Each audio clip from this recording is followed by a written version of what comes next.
नमस्कार मंडळी, स्वागत आहे तुमचं माझा चॅनल ट्रॅव्हलर केपी मध्ये. गणपती जवळ आले की सगळ्यांच्या मनात एकच प्रश्न असतो की यावर्षी गणपतीचं काय डेकोरेशन बनवायचं. या व्हिडिओमध्ये आपण पाहणार आहोत श्री केदारनाथ मंदिराचे गणपती डेकोरेशन. तर व्हिडिओ शेवटपर्यंत नक्की पहा. तसेच माझ्या इंस्टाग्राम पेज वरती सुद्धा गणपती डेकोरेशनच्या काही रील्स मी पोस्ट केल्या आहेत, त्या सुद्धा तुम्ही नक्की पहा. इंस्टाग्राम पेजची लिंक तुम्हाला या व्हिडिओच्या डिस्क्रिप्शन मध्ये मिळून जाईल.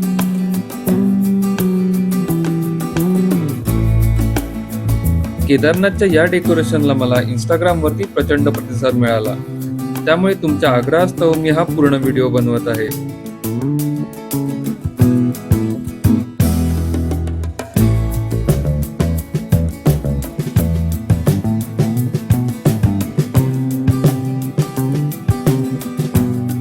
डेकोरेशनसाठी तुम्ही नक्कीच फेविकॉलचा वापर करत असाल तर त्यामध्ये तुम्ही थोडंसं पाणी मिक्स करू शकता, त्यामुळे तुमचा फेविकॉलचा वापर थोडा कमी होतो.